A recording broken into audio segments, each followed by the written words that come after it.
Amel ya. Iya, Bu.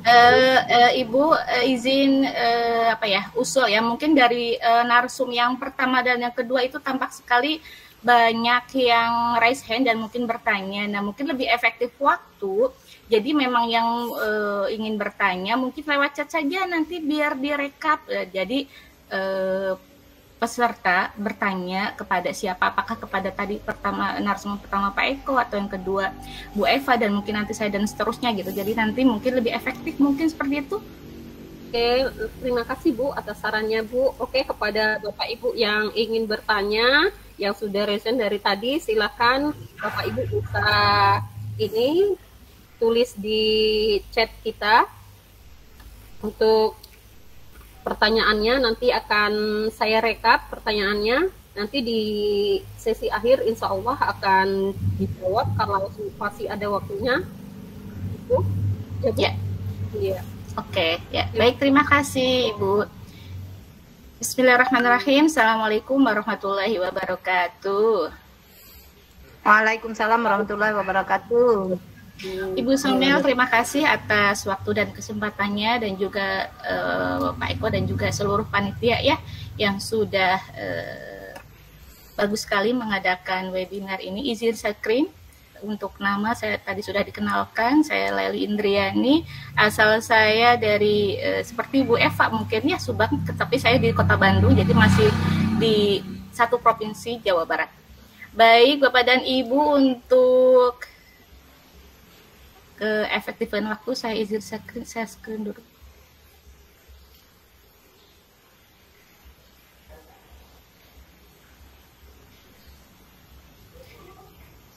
Baik, sambil menunggu munculnya PPT-nya, Bapak dan Ibu di sini semua yang sudah pernah melakukan identifikasi atau asesmen di sekolahnya boleh chat sudah atau belum. Silakan. Sekalian mengkonfirmasi apakah Bapak Ibu hadir, karena ini sudah kalau di Bandung itu mungkin kurang lebih sama ya jam 17, jadi mungkin sudah waktu-waktu istirahat, waktu-waktu lelah di sore setelah aktivitas dari pagi. Sudah tampak ya Bapak dan Ibu ya? Baik, terima kasih atas kesempatannya. Saya berkesempatan untuk menyampaikan atau sharing saja, sekedar sharing terkait dengan pendidikan inklusi. Di sini memang ada beberapa materi ya, karena di sini cukup banyak, ada identifikasi asesmen, terus modifikasi kurikulum, dan juga nanti di akhirnya ada program pengembangan individual ya. Jadi itu di puncaknya tergantung nanti bagaimana kondisi peserta didik Bapak dan Ibu terkait dengan hambatannya, baik itu kekurangannya ataupun kelebihannya, sehingga kita sebagai pemimpin pembelajaran di kelas tentunya bisa mengakomodasi kebutuhan peserta didik kita. Dari panitia saya dikasih waktu 30 menit kurang lebih ya, sekarang sudah pukul 17, jadi mungkin saya kurang lebih sampai 17.30. Baik, materi kita identifikasi dan asesmen ini udah. Nah, tujuannya nih Bapak dan Ibu, kalau di ya, jadi dengan melakukan identifikasi dan asesmen ini, jadi Bapak dan Ibu tentunya sebagai seorang pemimpin belajar di kelasnya masing-masing dapat memahami apa sih itu identifikasi, tujuannya, dan siapa yang berhak atau mempunyai kewenangan untuk melakukan identifikasi, dan fungsinya juga kita tentunya harus tahu apa itu setelah kita dilakukan identifikasi, apa tindak lanjutnya.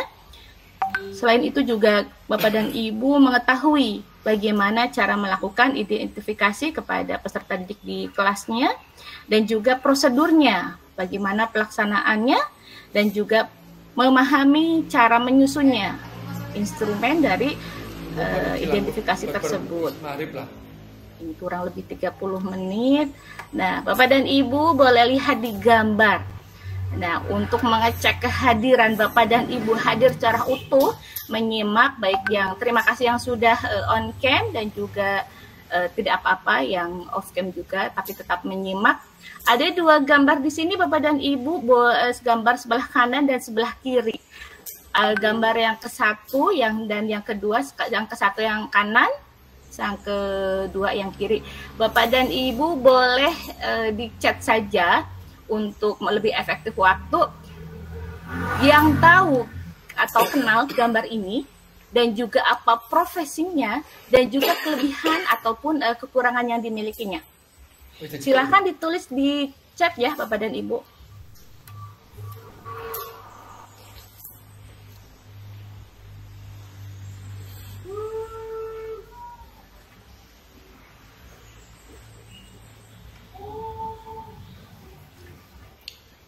Baik, untuk efektif waktu ya. Kalau yang ini adalah mungkin pasti Bapak dan Ibu yang suka film, mungkin sudah tahu ya, Tom Cruise. Dan yang sebelah kiri adalah seorang penyanyi ya, ini mah dari Indonesia, mungkin kenal sekali. Ya, aktor Hollywood, terima kasih Bu Galuh ya, yang suka film. Terus ya Tom Cruise ini selain juga secara fisik ya, secara fisik mungkin sangat berbakat ketika berakting ya, dan juga mungkin ganteng juga ya secara fisik. Sementara yang sebelah kiri adalah Putri Iriani, suaranya yang sangat indah, sangat merdu ya. Ternyata kalau Bapak dan Ibu mengikuti secara beritanya ya beliau ya, nah di sini juga ada yang sudah menyampaikan berbakat nih Putri Aryani di bernyanyi ya.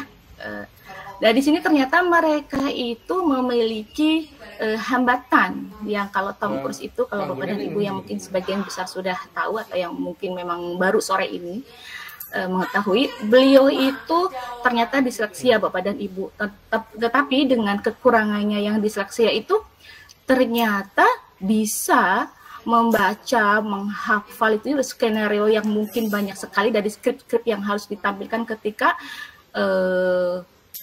film ya, kan karena pasti skenario-nya sangat banyak. Nah, yang kedua adalah Putri Iriani. Walaupun beliau ini kekurangannya ada keterbatasan pada penglihatannya ya, tapi ternyata beliau itu memiliki suara yang sangat indah, sangat merdu. Apa sih hikmahnya Bapak dan Ibu di sini?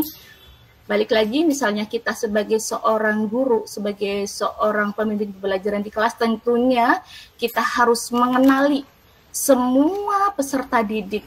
Jadi dengan mengetahui apa kekurangan mereka, terutama misalnya di sini kita karena pendidikan inklusi ya, menerima semua keberagaman siswa, baik itu secara ekonomi, secara karakter, latar belakang, mungkin suku juga ya.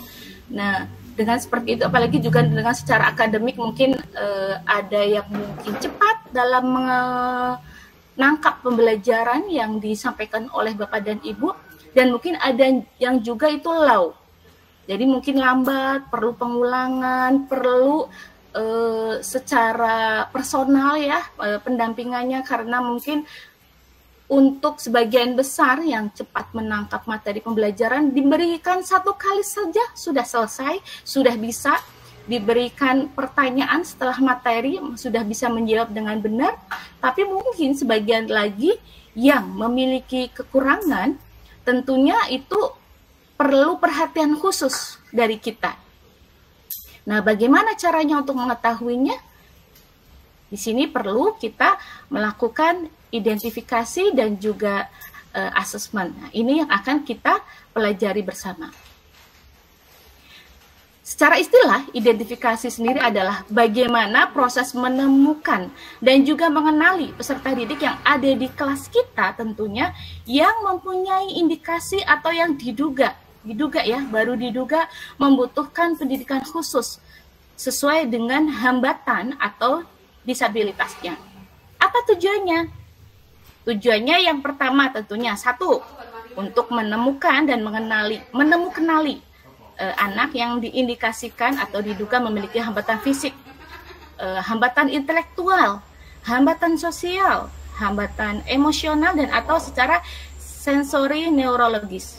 Nah, tujuannya selanjutnya adalah Bapak dan Ibu nanti bisa mengklasifikasikan atau mengkategorikan hambatan atau disabilitas peserta didik ditinjau dari keberagaman peserta didik di kelas Bapak dan Ibu. Dan yang selanjutnya adalah dengan dilakukan identifikasi akan membantu memecahkan permasalahan yang dihadapi peserta didik sesuai dengan kebutuhannya, sehingga Bapak dan Ibu memberikan pelayanan sesuai apa yang dibutuhkan oleh peserta didik kita. Nah, identifikasi sendiri sebenarnya itu bisa dilakukan oleh orang tua atau saudara ya, saudari peserta didik, oleh kita sebagai guru, dan juga oleh konseling. Nah, guru di sini tentunya mungkin guru pendidikan khusus atau guru pembimbing khusus. Hanya sebagai observasi awal, kita yang mungkin bukan berlatar belakang sebagai PLB ya, mungkin ada pendidikan PGSD atau mungkin MAPEL ya. Jadi mungkin ketika di bangku kuliah mendapatkan ilmunya itu masih minim terkait dengan bagaimana terkait dengan pendidikan inklusi itu, atau bagaimana melakukan identifikasi terhadap peserta didik kita sehingga kita dapat memahami keberagaman di kelas kita. Tujuannya di sini dari identifikasi adalah untuk menandai gejala-gejala yang berkaitan dengan kelainan, gangguan, atau penyimpangan perilaku yang mengakibatkan kesulitan atau hambatan peserta didik dalam belajar. Nah, di sini guru dapat melakukan atau menggunakan daftar checklist ya sesuai dengan kebutuhan. Nah, di sini ada beberapa poin. Di sini ada melakukan penjaringan dulu, terus mengklasifikasikan, dan juga pengalih tanganan. Maksudnya di sini misalnya kita sebagai guru itu tidak mampu atau belum bisa melayaninya, mungkin bisa direferalkan, maksudnya dialihtangankan kepada yang lebih ahli untuk menangani kondisi peserta didik kita. Nah, selanjutnya kita juga bisa melakukan pemantauan kemajuan atau progres belajar dari peserta didik kita. Ada 5 langkah di sini untuk melakukan identifikasi. Yang pertama, observasi tentunya. Ini biasanya dilakukan oleh guru ketika awal tahun pembelajaran, di bulan-bulan pertama ya. Mungkin kalau untuk kelas 2, 3, 4, 5, 6 di level SD, atau mungkin di SMP di kelas yang tahun kedua dan seterusnya, mungkin seorang guru itu sudah mendapatkan rekam akademik dari guru sebelumnya. Tapi ketika di awal tahun, misalnya kelas 1 SD, ataupun kelas 7, ataupun kelas 10 ya di SMA misalnya, pasti mungkin itu kan mereka termasuk peserta didik baru di sekolah Bapak dan Ibu, sehingga perlu dilakukan observasi, dan juga nanti selanjutnya dilakukan inventory, diinventarisir ya, dan Bapak dan Ibu membuat catatan. Ada memang mungkin nanti kita sampaikan daftar checklistnya. Selanjutnya mungkin bisa dilakukan tes baku ataupun tes buatan Bapak dan Ibu sendiri. Nah, di sini bagaimana pelaksanaannya? Sesudah Bapak Ibu melakukan observasi dan seterusnya, menghimpun data peserta didik, kemudian dianalisis dan diklasifikasikan peserta didiknya, lalu diinformasikan hasil analisisnya dan klasifikasinya mungkin ke Bapak dan Ibu, bisa ke Bapak atau kepala sekolahnya ya, sebagai bentuk pelaporannya. Selanjutnya mungkin ada hal-hal yang menjadi catatan khusus atau perhatian khusus dari peserta Bapak dan Ibu. Diselenggarakan pembahasan secara khusus mungkin ya ketika diskusi internal di sekolah Bapak dan Ibu, lalu membuat laporannya dan dilakukan tindak lanjutnya. Bagaimana misalnya ada peserta didik yang ditemukan mengalami hambatan. Nah, untuk selanjutnya apa yang harus dilakukan perlu nanti pasti setelah pelaporan ke pembimbing sekolahnya ya, dan juga nanti pelaporan kepada orang tuanya, seperti itu. Nah, di sini bagaimana penggalian informasinya? Nah, prosedurnya ini saya buat seperti ini. Bapak dan Ibu bisa melakukan screening akademik di sini. Ada nanti ditemukan misalnya hambatannya, apakah itu hambatan intelektual, ataukah hambatan pendengaran, penglihatan, ataukah hambatan psikomotorik, dan juga mungkin gangguan perilaku, hambatan perilaku, dan juga hambatan sosial emosional. Nah, setelah itu dilakukan secara identifikasi masalahnya. Bapak dan Ibu di sini dilihat dari aspek perkembangannya, apakah itu dalam hal misalnya hambatan intelektualnya, apakah kesulitan dalam membaca, kesulitan dalam menulis, ataukah mungkin kesulitan dalam aritmetiknya. Nah, kemudian cara hambatannya bisa kognitif, motorik, secara aspek perkembangannya, dan juga komunikatif, dan juga sosial emosionalnya. Kemudian Bapak dan Ibu bisa melakukan hasil identifikasi itu sebagai sudah teridentifikasi, misalnya dilakukan simpulan, oh ini kesulitannya dalam hal apa, seperti itu ya. Bagaimana instrumennya? Nah, dalam melakukan identifikasi tentunya harus didukung dengan instrumen yang memang sesuai atau yang memadai ya. Maka Bapak dan Ibu harus memahami, dan juga mungkin yang awal-awal ya, atau yang sudah mungkin pernah melakukan identifikasinya, bahkan sudah terbiasa, karena memang ini idealnya dilakukan setiap tahun di kelas Bapak dan Ibu. Bapak dan Ibu nanti menyusun instrumen identifikasi yang bisa dibuat sendiri, atau mungkin saya juga nanti akan sharing kepada Bapak dan Ibu melalui panitia ya. Tapi pada prinsipnya ini berkenaan dengan bagaimana hambatan atau kekhususan yang dialami oleh peserta didik. Misalnya ada identifikasi yang dapat dilihat secara materi instrumen nanti ya. Kalau mungkin karena sekarang di Indonesia itu ya, maksudnya setiap sekolah harus memang dihimbau untuk menyelenggarakan pendidikan inklusi. Mungkin bukan tidak semuanya ya gitu ya, maksudnya belum semuanya, tapi dihimbau sekolah-sekolah, bahkan kalau untuk di sekolah yang negeri tentunya ada kuota untuk yang peserta didik dengan yang PDBK seperti itu ya. Nah, di sini Bapak dan Ibu saya sharing di sini bagaimana Bapak dan Ibu bisa melakukan observasi kebiasaan menulis misalnya ya, untuk mengetahui sejauh mana peserta didik Bapak dan Ibu dalam menulis di sini. Apakah mungkin untuk kelas bawah ya, karena memang masih sangat sederhana. Apakah peserta didik bisa memegang pensil dengan benar, sudah mengetahui posisi bagaimana bukunya atau alat menulisnya dengan benar ya, termasuk bagaimana jarak mata dan juga kertasnya ya untuk menulisnya dan seterusnya. Itu bisa di Bapak Ibu lihat atau amati ketika memberikan penugasan kepada peserta didik di kelas Bapak dan Ibu. Nah, di sini adalah untuk contoh gaya belajarnya ya, apakah mungkin termasuk auditori, ataukah termasuk kinestetik, ataukah termasuk visual di sini.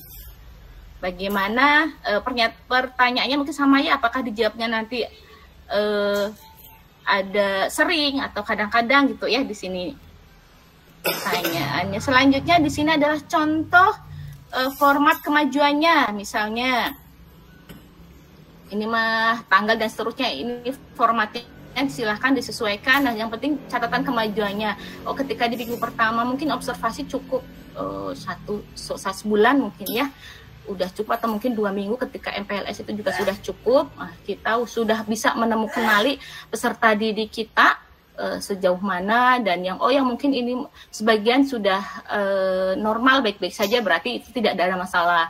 Nah, kita lebih mengakomodir peserta didik yang memang mengalami hambatan. Kecil sekali contoh instrumennya ya.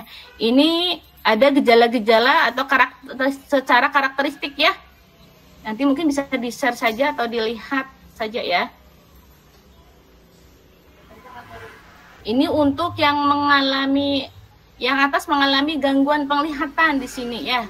Jadi ketika anak yang mungkin gangguan penglihatan, dengan kita mengetahui hambatannya, jangan diposisikan mungkin duduk yang di belakang, tetapi bisa disesuaikan dengan jarak pandang siswa sampai memang benar-benar jelas dalam menerima materi yang Bapak dan Ibu sampaikan di kelas, sehingga itu bisa mengurangi hambatannya seperti itu. Ini cukup banyak ya ininya daftar checklistnya. Nah, di sini misalnya contoh anak yang mengalami gangguan pendengaran. Di sini juga apakah memang dari sekian indikatornya, apabila banyak yang checklist iyanya, nah itu berarti harus ada tindak lanjutnya seperti apa. Di sini anak yang mengalami gangguan intelektual. Nah, biasanya ini lebih kalau kehambatan pembelajaran ya, apakah kesulitan menghadapi materi pembelajaran, baik itu mungkin mata pelajaran tertentu atau mungkin hampir semuanya mata pelajarannya sulit diikuti oleh peserta didik kita.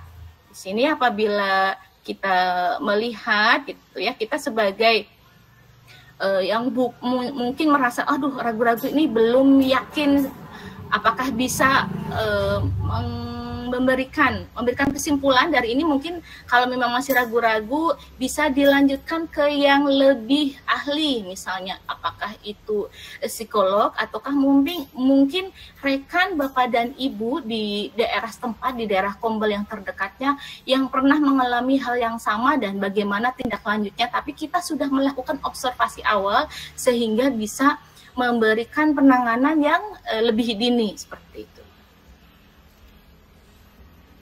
Karena mungkin kalau yang secara hambatan misalnya tunanetra atau enggak tunadaksa dan seterusnya gitu ya. Kalau dulu memang lebih ke segregatif, misalnya yang tunanetra pasti masuknya ke SLB dan seterusnya. Tapi kan sekarang dengan kebijakan sekolah harus menyelenggarakan pendidikan inklusi, mau tidak mau kita harus menerima dan melayani. Nah, apabila memang di sekolahnya belum ada kapasitasnya mungkin secara sarprasnya atau mungkin bahkan secara SDM-nya, nah, kita bisa melakukan observasi awal dulu, baru nanti perencanaan bagaimana tindak lanjutnya seperti itu ya Bapak dan Ibu. Selanjutnya ini yang gangguan emosional dan juga gangguan perilaku ya tunalaras. Mungkin apakah ketika di kelasnya, ketika Bapak dan Ibu memberikan instruksi, apakah anak mungkin cenderung melawan atau memang mungkin kadang banyak berproblem dengan teman-teman sebaya di kelasnya dan seterusnya. Nah ini mungkin kalau di lapangan, kalau di kelas sekolah yang umum ini kadang banyak kasus ya, banyak yang terjadi. Makanya ini lebih sering kita temukan. Jadi ada beberapa gangguan. Jadi kita ketika observasi bisa apakah mungkin di latar belakangnya juga dengan keluarganya juga. Makanya perlu ada juga pihak orang tua ya untuk dilakukan. Selain informasi itu didapat dari anak secara langsung, nah kita juga dapat penggalian informasi kepada orang tua atau keluarga terdekatnya seperti itu ya. Selanjutnya ini adalah contoh instrumen yang untuk mengalami potensi potensi kecerdasan dan bakat istimewa. Nah ini adalah anak-anak yang justru malah mempunyai kelebihan. Nah, biasanya kelebihan itu dalam hal misalnya mereka cepat sekali dalam menangkap pembelajaran, jadi cibi ya, cerdas istimewa. Jadi biasanya IQ-nya itu superior. Jadi ketika misalnya diberikan materi terus penugasan, mereka akan lebih cepat selesai dibanding teman-teman di kelasnya, sehingga mereka berpotensi cenderung mengganggu kepada temannya yang memang belum selesai. Biasanya mereka itu cepat sekali dalam menyelesaikan materi-materi yang diberikan oleh Bapak dan Ibu. Ini juga perlu penanganan. Jadi ini hambatan, tapi hambatan yang kelebihan gitu ya. Selanjutnya ini yang lamban belajar Bapak dan Ibu. Nah, biasanya ini mereka rata-rata itu secara akademik itu di bawah KKM ya Bapak dan Ibu. Di sini perlu apakah ketika mengikuti pembelajaran di kelas Bapak dan Ibu tugasnya sering terlambat dibanding temannya, selanjutnya juga daya tangkapnya ya dibanding teman-temannya, mereka mungkin perlu pengulangan atau mungkin perlu pendekatan atau bantuan secara private, secara personal. Ketika teman-temannya sudah selesai, sudah istirahat dan seterusnya, mereka butuh pengulangan dan seterusnya seperti itu ya. Yang selanjutnya adalah anak yang berkesulitan belajar secara spesifik di sini Bapak dan Ibu. Jadi hanya mata pelajaran tertentu, misalnya apakah bahasa Indonesia saja karena mungkin membacanya belum lancar karena memang seperti ada yang di film itu yang mungkin tulisannya itu buat di depan mata anak itu tuh melayang-layang, jadi nggak bisa, ataukah mungkin terbalik antara B dan D dan seterusnya seperti itu ya. Selanjutnya juga yang mengalami kesulitan menulis Bapak dan Ibu atau disgrafia ya. Kalau tadi kesulitan membaca berarti disleksia. Nah, ada anak juga yang mengalami hambatan dalam menulis Bapak dan Ibu. Nah, di sini disgrafia bisa kita lihat ketika anak itu menulis apakah sering terlambat selesai. Kadang-kadang ada yang memang lambat ketika ditanya bentuknya itu harus sempurna buat dia, padahal memang kesulitan seperti itu ya, sehingga ketika ini akan tampak pada saat Bapak dan Ibu misalnya memberikan penugasan dikte misalnya ya. Nah, di sini ketika dikte, ketika teman-temannya sudah selesai satu kalimat, dia mungkin mencatat satu kata saja belum dilakukan gitu ya. Dan juga sering salah menulis huruf angka, sering terbalik dan seterusnya. Misalnya B menjadi P, P jadi ditulis huruf yang lainnya dan seterusnya. Juga hasil tulisannya yang mungkin tidak jelas atau mungkin kurang rapi sehingga tidak terbaca oleh Bapak dan Ibu ya. Dan juga ada banyak sekali tulisan-tulisan yang salah sehingga tidak terbentuk kata yang betul. Di sini ada selanjutnya anak yang mengalami kesulitan berhitung Bapak dan Ibu, berarti di sini lebih nanti dia akan mengalami keterlambatan dalam memahami materi-materi terutama di mapel matematika mungkin ya Bapak dan Ibu. Sulit mengalami membedakan tanda-tanda plus, minus, kali, lebih besar, lebih kecil, sama dengan dan seterusnya. Terus bagaimana juga kesulitan saat mengoperasikan hitungan atau bilangan dan juga membilang tetapi tidak runtut atau tidak berurut. Di sini mungkin yang lebih selanjutnya adalah yang mengalami hambatan autis Bapak dan Ibu. Jadi anak-anak yang aktif di kelasnya seperti yang konsentrasinya sangat pendek, tidak bisa duduk dengan tenang, bahkan mungkin cenderung mengganggu orang lain, tapi yang dirasakan oleh peserta didik itu memang dia tidak merasa mengganggu, tapi memang ya itulah anak-anak seperti itu gitu. Buat temannya diganggu, tapi buat anak tersebut merasa biasa-biasa saja. Di sini ada indikatornya, ini cukup banyak ya Bapak dan Ibu.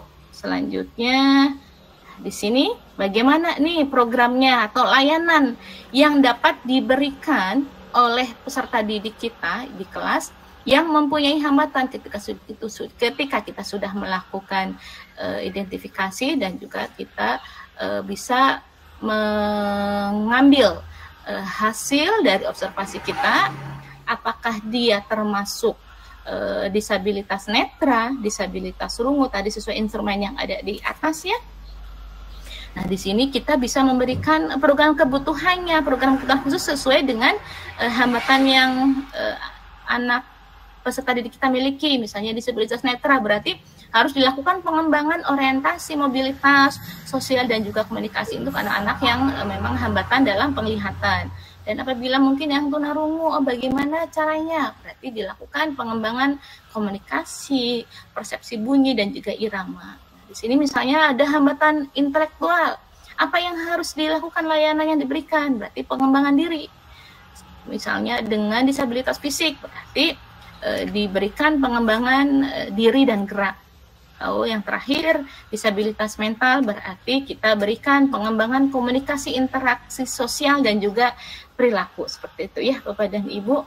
Nah, terkait waktu, mungkin kita pas ya, udah 5:30. Kalau mungkin nanti nanya, berarti di chat saja ya Bapak dan Ibu. Terima kasih. Ini baru identifikasi ya Bapak dan Ibu, identifikasi assessment. Tapi intinya ketika Bapak dan Ibu sudah melakukan identifikasi, nanti kita bisa melakukan modifikasi kurikulumnya, disesuaikan. Misalnya memang dia mengalami hambatan, berarti capaiannya harus diturunkan. Usia mungkin 10 tahun, tapi kemampuannya mungkin dia baru 6 tahun. Atau mungkin berkebalikan, ketika umurnya sudah baru 14 tahun, tapi mungkin kemampuan akademisnya mungkin sudah 17 tahun, seperti itu. Jadi bagaimana ketika kita sudah bisa memberikan identifikasi, jadi kita memberikan layanan dengan tepat, apa yang perlu diturunkan, bukan KIKD, sekarang capaiannya berarti ya, ataukah mungkin dinaikkan, sehingga mereka bisa tetap bisa mengikuti pembelajaran di kelas kita dengan sesuai, seperti itu ya Bapak dan Ibu. Baik Ibu Somel, terima kasih atas waktu dan kesempatannya. Itu saja yang dapat saya sampaikan pada kesempatan kali ini.